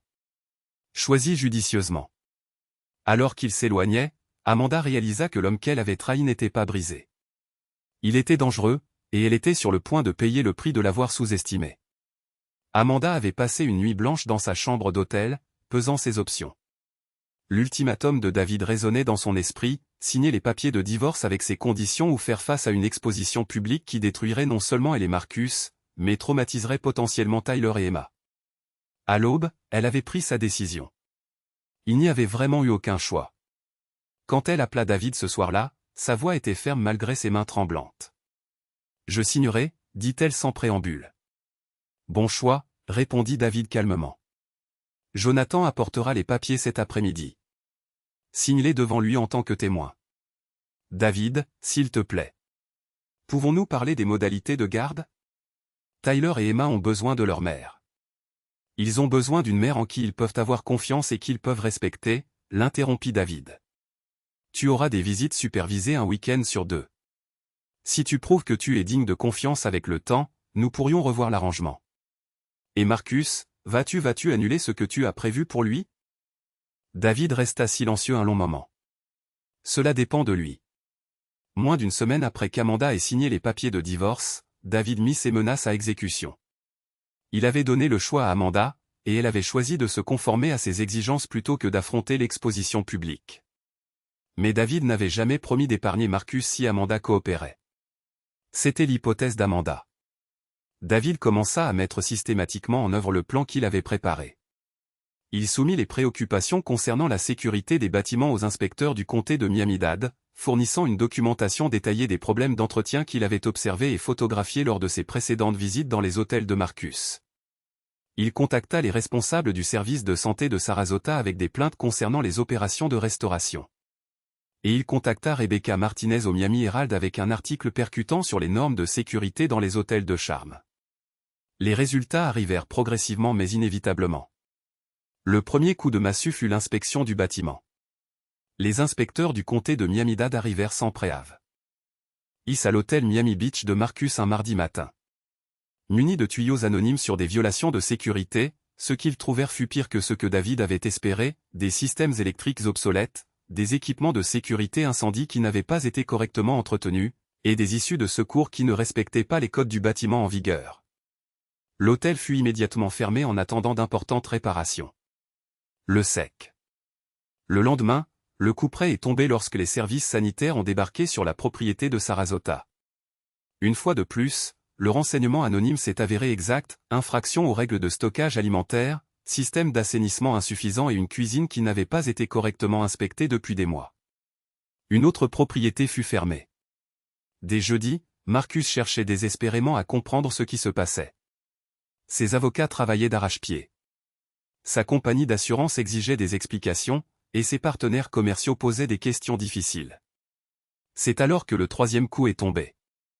Rebecca Martinez, une journaliste d'investigation du Miami Herald, a publié un article choc intitulé « La sécurité en dernier, les pratiques corrompues des hôtels Blackwood ». L'article détaillait non seulement les infractions au code du bâtiment et de la santé, mais révélait également le schéma de relations de Marcus avec des partenaires commerciaux mariés. 3 femmes, toutes d'anciennes organisatrices d'événements ayant travaillé avec Marcus, ont témoigné publiquement de son comportement non professionnel. Bien qu'elles ne l'aient pas explicitement accusé de harcèlement sexuel, leur récit brossait le tableau d'un homme qui brouillait systématiquement les frontières entre les relations professionnelles et personnelles avec des femmes mariées dans le secteur. Le nom d'Amanda n'était pas mentionné dans l'article, mais n'importe qui dans leur secteur aurait pu faire le rapprochement. Marcus a appelé Amanda le vendredi matin, sa voix tendue et en colère. « Tu étais au courant ?» a-t-il exigé. « Tu savais ce que ton mari préparait ?» David a dit qu'il allait te causer des problèmes, mais je ne savais pas. Mes hôtels sont fermés, Amanda. Je dois faire face à des centaines de milliers de dollars de réparation et de frais juridiques. Ma réputation dans le secteur est détruite, et tout ça parce que ton mariage s'est effondré. Amanda a ressenti un pincement de culpabilité. Marcus, je suis tellement désolé. Je n'ai jamais voulu que cela t'arrive. Désolé ne paie pas mes factures ni ne sauve mon entreprise, Marcus a rétorqué sèchement. J'aurais dû écouter Victoria. Je n'aurais jamais dû m'impliquer avec une femme mariée. Qu'est-ce que tu vas faire? Je vais essayer de sauver ce que je peux. Mes avocats pensent que je pourrais faire rouvrir les hôtels à terme, mais cela va me coûter tout ce que j'ai construit au cours des 15 dernières années. Je devrais peut-être vendre 2 des propriétés juste pour payer les rénovations. Il y eut un long silence. Amanda, je dois te dire quelque chose. Cette histoire entre nous, c'est terminé pour de bon. Je ne peux me permettre aucune association avec toi ou avec cette situation. Je comprends, murmura Amanda. J'espère que la vengeance de ton mari valait la peine de détruire nos 2 vies, dit Marcus amèrement avant de raccrocher. David attendit que le divorce soit prononcé et qu'il ait la garde légale avant de s'asseoir avec Tyler et Emma pour la conversation la plus difficile de sa vie. Ils étaient dans le salon de leur maison de Fort Lauderdale, celle qu'Amanda avait quittée la semaine précédente. Les jumeaux, maintenant âgés de 9 ans, avaient été confus par tous ces changements, mais avaient fait preuve d'une résilience remarquable. Je dois vous dire quelque chose d'important sur la raison pour laquelle maman et papa ne sont plus mariés, David commença avec précaution. Tyler et Emma avaient senti que quelque chose n'allait pas au cours de la dernière année. Ils savaient que leurs parents avaient des problèmes d'adultes, comme David leur avait dit, mais ils ne comprenaient pas les détails. « C'est parce que vous vous disputez trop ?» demanda Emma. « Non, ma chérie. Nous ne nous disputions pas beaucoup du tout. Le problème est que maman a fait des choix qui ont fait du mal à notre famille. » David avait répété cette conversation avec sa thérapeute, le docteur Chin, de nombreuses fois. Il voulait être honnête avec ses enfants sans détruire leur relation avec leur mère. Parfois, quand les gens sont mariés, ils promettent de s'aimer l'un l'autre d'une manière spéciale, David continua avec précaution. Mais maman a fait des choix qui ont fait du mal à notre famille. Elle a eu des sentiments spéciaux pour quelqu'un d'autre alors qu'elle aurait dû garder ses sentiments juste pour moi. Tyler, qui était le plus analytique des jumeaux, parut confus. Madame, si elle aimait quelqu'un d'autre de la même manière qu'elle est censée t'aimer toi? Oui, Tyler. C'est ça. Les yeux d'Emma se remplirent de larmes. C'est pour ça que tu as l'air triste parfois, papa? David serra les 2 enfants dans ses bras. J'étais triste pendant un certain temps, mais je me sens mieux maintenant. Et la chose la plus importante est que maman et moi vous aimons plus que tout au monde. Cela ne changera jamais. Devons-nous choisir entre toi et maman? Demanda Emma, d'une petite voix. Non, ma chérie. Vous n'avez pas à choisir. Vous vivrez avec moi la plupart du temps et vous irez voir maman le week-end. Maman a des problèmes? Demanda Tyler. Maman a fait des choix qui ont eu des conséquences, mais elle reste votre mère et elle vous aime très fort. David serra ses enfants contre lui et répondit à leurs questions aussi honnêtement que possible. C'était douloureux, mais nécessaire. Tyler et Emma méritaient de connaître la vérité, et David était déterminé à s'assurer qu'il l'entendrait de lui plutôt que par des rumeurs ou des spéculations. La vie d'Amanda s'était complètement effondrée. Le divorce l'avait laissée avec un petit appartement dans un quartier modeste de Fort Lauderdale, une pension alimentaire mensuelle qui couvrait à peine ses dépenses de base, et des visites supervisées avec ses enfants tous les 2 week-ends. Les premiers mois furent les plus difficiles. Amanda luttait contre la dépression, la culpabilité et un sentiment de perte écrasant. Elle avait détruit les relations les plus importantes de sa vie pour ce qui semblait maintenant une excitation passagère. L'aventure avec Marcus, qui lui avait semblé si excitante et significative à l'époque, apparaissait maintenant superficielle et égoïste rétrospectivement. Pire que les difficultés financières, il y avait l'isolement professionnel. La nouvelle de son aventure avec Marcus et du scandale qui en avait résulté s'était répandue dans le secteur de l'organisation d'événements du sud de la Floride. Les clients potentiels ne voulaient pas travailler avec quelqu'un dont la vie personnelle était devenue le sujet des ragots de l'industrie. Son entreprise, Sunshine Celebration, était pour ainsi dire morte. Elle a pris un emploi dans une grande entreprise d'organisation d'événements d'entreprise à Miami, travaillant comme planificatrice junior pour une fraction de ce qu'elle gagnait en tant que propriétaire d'entreprise. Le travail était abrutissant, et ses collègues la traitaient avec une distance polie. Tout le monde savait qui elle était et ce qui s'était passé, mais ce furent les visites supervisées avec Tyler et Emma qui ont véritablement motivé Amanda à changer. Un superviseur désigné par le tribunal était assis dans un coin pendant qu'Amanda tentait de reconstruire sa relation avec ses enfants.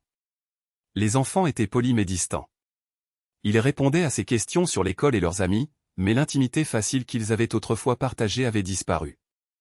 Amanda réalisa qu'elle avait un choix. Elle pouvait s'apitoyer sur elle-même et perdre ses enfants pour toujours, ou elle pouvait faire le travail difficile de devenir la mère qu'il méritait. Elle choisit la dernière option, même si cela signifiait affronter des vérités douloureuses sur elle-même qu'elle avait évitées pendant des années. Tu aimes toujours papa, demanda Emma lors d'une visite. Amanda marqua une pause, incertaine de la réponse. Je me soucierai toujours de votre père, ma chérie. C'est un homme bon, et c'est un merveilleux papa pour vous et Tyler. Il a dit que tu avais rompu une promesse, Tyler déclara d'un ton factuel. Il parla du petit ami. Le cœur d'Amanda se serra. Oui, j'ai fait de très mauvais choix.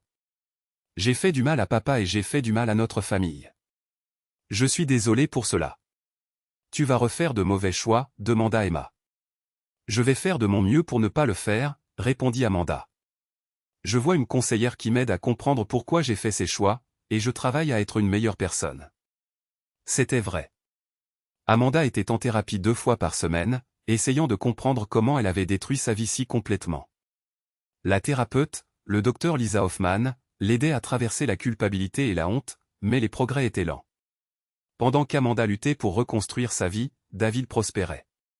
Le partenariat avec sa société d'investissement s'était concrétisé, accompagné d'une augmentation et d'un bonus substantiel.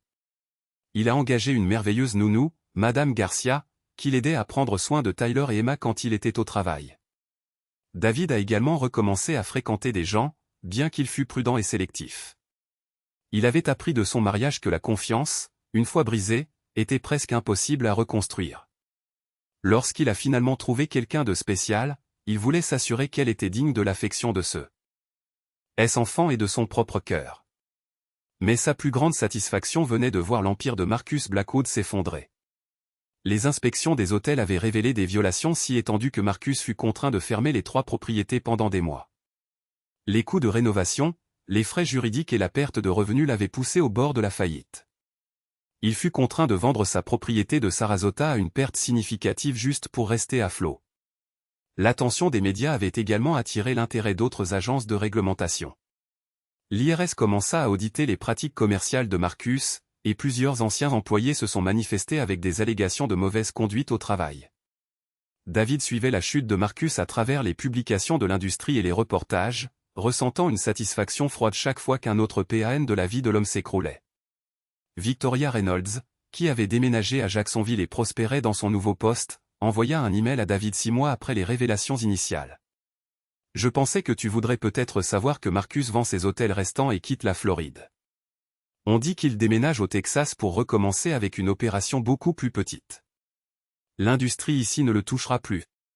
Je ne sais pas comment tu as orchestré sa chute, mais je dois dire que c'est la destruction professionnelle la plus complète que j'ai jamais vue.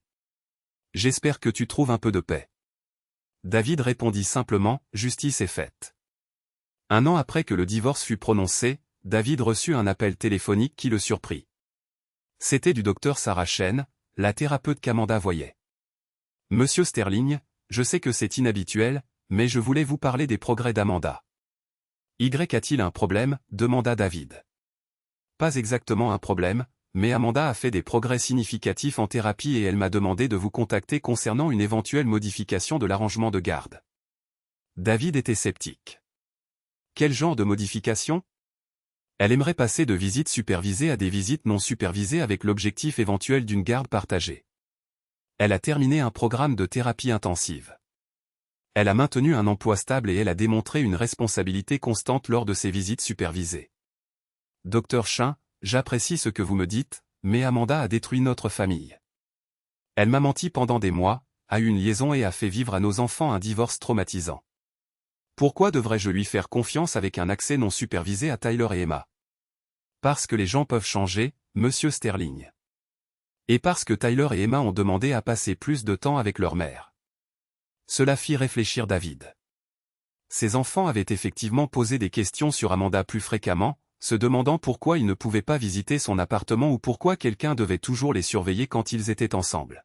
« Que proposez-vous exactement ?» demanda David. « Une transition progressive. Commencez par quelques visites diurnes non supervisées, voyez comment cela se passe, puis peut-être passer aux visites avec nuitée. Si Amanda continue de démontrer sa fiabilité et son bon jugement, vous pourriez éventuellement passer à un arrangement de garde plus équilibré. » David resta silencieux un long moment. « J'y réfléchirai. »« C'est tout ce qu'Amanda vous demande, » dit Songé. « Elle ? » Amanda sait qu'elle a beaucoup à prouver, mais elle s'engage à être la mère que Tyler et Emma méritent. Après mûre réflexion et consultation avec son thérapeute ainsi qu'un conseiller du tribunal de la famille, David a accepté une période d'essai soigneusement structurée de visites non supervisées. La décision n'était pas le fruit d'un pardon. David ressentait encore la douleur de la trahison d'Amanda, et il doutait de pouvoir un jour lui pardonner vraiment. Au lieu de cela, la décision provenait d'une combinaison de facteurs, les besoins émotionnels de Tyler et Emma, les conseils de son thérapeute sur l'importance de relations parentales saines, et la compréhension grandissante de David que sa colère, bien que justifiée, commençait à affecter le bien-être de ses enfants. « Il ne s'agit pas d'Amanda et de moi », a dit David au docteur Chan lors d'une de leurs séances. « Notre mariage est terminé et cela ne changera pas. Mais Tyler et Emma méritent d'avoir une relation avec leur mère, à condition qu'elle puisse prouver qu'elle a vraiment changé. Mon travail est de les protéger, pas de la punir à travers eux. » Le docteur Chan avait aidé David à comprendre que son désir de vengeance, bien que naturel, ne pouvait pas éclipser la santé émotionnelle à long terme de ses enfants. La meilleure vengeance, lui avait-elle dit, est de bien vivre et d'être le meilleur père possible. C'est cette perspective, axée sur son rôle de père plutôt que d'époux lésé, qui a permis à David d'assouplir progressivement sa position concernant l'implication d'Amanda dans la vie de leurs enfants. Les premières visites se sont bien passées. Amanda a emmené les enfants à la plage, au cinéma, au zoo. Elle était attentive et impliquée, et Tyler et Emma rentraient à la maison heureux et enthousiastes de leur temps passé avec leur mère. Mais David restait prudent. Il a engagé un détective privé pour surveiller occasionnellement Amanda pendant ses visites, non pas parce qu'il s'attendait à ce qu'elle fasse du mal aux enfants, mais parce qu'il voulait s'assurer qu'elle n'introduisait pas prématurément de nouveaux partenaires romantiques dans leur vie. Ce que le détective a découvert l'a surpris. Amanda vivait tranquillement et simplement. Elle allait travailler, assistait à des séances de thérapie et passait son temps libre à lire, faire de l'exercice ou préparer ses visites avec les enfants. Il n'y avait aucune preuve de relations amoureuses ou de comportements imprudents. 3 mois après le début de la période d'essai, David a reçu un appel de l'école de Tyler et Emma. Emma était tombée malade pendant la journée et devait être récupérée. David était en réunion importante et ne pouvait pas partir immédiatement. « Pouvez-vous appeler maman ?» avait demandé Emma à l'infirmière scolaire. « Je veux que maman vienne me chercher. » David a appelé Amanda depuis sa réunion. « Emma est malade à l'école. Peux-tu aller la chercher ?»« Bien sûr, » a dit Amanda sans hésitation. « Dois-je la ramener chez toi ou l'emmener à mon appartement si elle veut rester avec moi ? Je viendrai la chercher après le travail. » Quand David est arrivé à l'appartement d'Amanda ce soir-là, il a trouvé Emma recroquevillée sur le canapé avec sa mère, regardant un film et mangeant de la soupe. Emma semblait bien mieux, et il y avait une certaine paix dans cette scène que David n'avait pas anticipée. « Elle demandait à voir où j'habite », a dit Amanda doucement tandis qu'Emma somnolait contre son épaule. « Je sais que ce n'est probablement pas autorisé par notre accord, mais elle voulait voir ma chambre. » David a regardé autour du petit appartement d'Amanda. Il était propre, modestement meublé, et avait clairement été aménagé en pensant au confort des enfants. Il y avait des photos de Tyler et Emma sur toutes les surfaces, des livres pour enfants sur la table basse et une petite pile de jouets dans le coin. « Elle peut passer la nuit si elle veut », a dit David, se surprenant lui-même. Les yeux d'Amanda se sont remplis de larmes. « Vraiment ?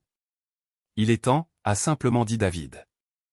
Au cours de l'année suivante, David et Amanda ont progressivement élaboré un arrangement de garde plus équilibré. Tyler et Emma passaient un week-end sur 2 avec Amanda, alternaient les vacances et dînaient avec elle un soir par semaine. Ce n'était pas facile. Il y avait encore des moments où David se sentait en colère à cause de ce qu'Amanda avait fait à leur famille. Il y a eu des moments où il s'est demandé s'il faisait le bon choix en la laissant revenir de manière significative dans la vie de leurs enfants. Mais Tyler et Emma s'épanouissaient. C'étaient des enfants heureux, bien adaptés et qui aimaient clairement leurs 2 parents. Et David a dû admettre qu'Amanda semblait réellement changée par les conséquences de ses actions. Elle n'a jamais demandé plus que ce que l'accord de garde permettait. Elle était toujours à l'heure pour les récupérations et les dépôts. Elle assistait aux événements scolaires et aux réunions parents-professeurs lorsqu'elle était invitée. Elle respectait la garde principale de David et n'a jamais essayé de saper son autorité auprès des enfants. Plus important encore, elle n'a jamais essayé de justifier ou de minimiser ce qu'elle avait fait. Quand Tyler ou Emma posaient des questions difficiles sur le divorce, Amanda prenait la responsabilité de ses choix sans faire d'excuses ni blâmer qui que ce soit d'autre. David avait été prudent en matière de rencontres après son divorce. Sa thérapeute, le docteur Chan, l'avait encouragé à s'ouvrir à de nouvelles relations quand il se sentirait prêt, mais David était déterminé à ne présenter personne à Tyler et Emma à moins qu'il ne soit sérieux avec cette personne. Après un an de célibat, David a rencontré Sarah Mitchell grâce à l'équipe de football de Tyler. Elle était infirmière pédiatrique à l'hôpital pour enfants de Miami, n'avait jamais été mariée et entraînait l'équipe de son neveu. Ce qui a attiré David chez Sarah n'était pas seulement sa gentillesse avec les enfants, mais aussi sa nature directe et honnête, des qualités qu'il avait appris à apprécier profondément après la tromperie d'Amanda.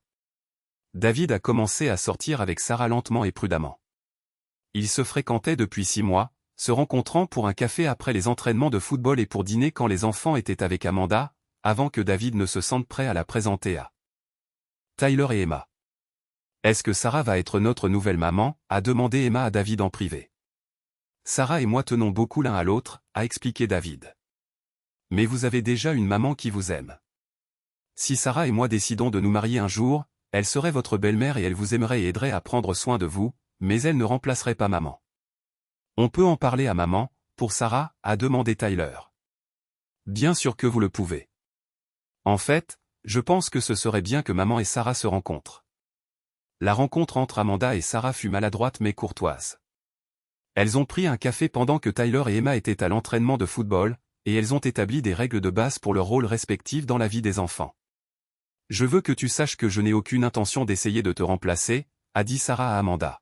« Tyler et Emma parlent de toi constamment, et il est clair qu'ils t'aiment beaucoup. »« J'apprécie cela, » a répondu Amanda. « Et je veux que tu saches que je suis reconnaissante que David ait trouvé quelqu'un qui le rende heureux. Il le mérite. » C'était loin de l'amour passionné qui avait existé autrefois entre David et Amanda, mais c'était fonctionnel et sain, et c'est ce qui comptait pour le bien-être de leurs enfants. 3 ans après la finalisation du divorce, David a reçu un appel téléphonique inattendu de Maria Santos, la détective privée qui l'avait aidé pendant sa procédure de divorce. « Monsieur Sterling, je pensais que vous deviez être au courant de quelque chose que je viens d'apprendre par mes contacts au Texas. Marcus Blackwood est décédé dans un accident de voiture à Austin la semaine dernière. » David s'est assis lourdement. Que s'est-il passé?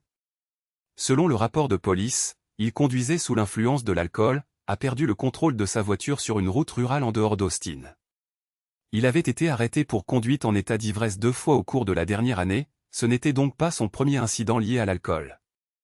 Après que Maria lui eut donné les détails, David a ressenti un mélange complexe d'émotions en apprenant la nouvelle.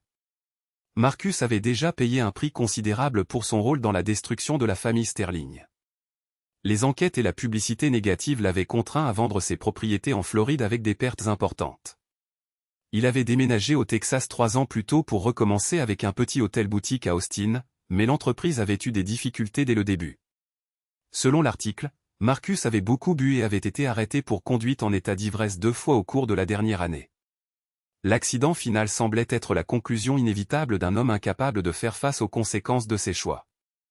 David a réalisé que la chute de Marcus n'avait finalement pas été causée par sa vengeance calculée, mais par l'incapacité de Marcus lui-même à gérer l'échec et la culpabilité.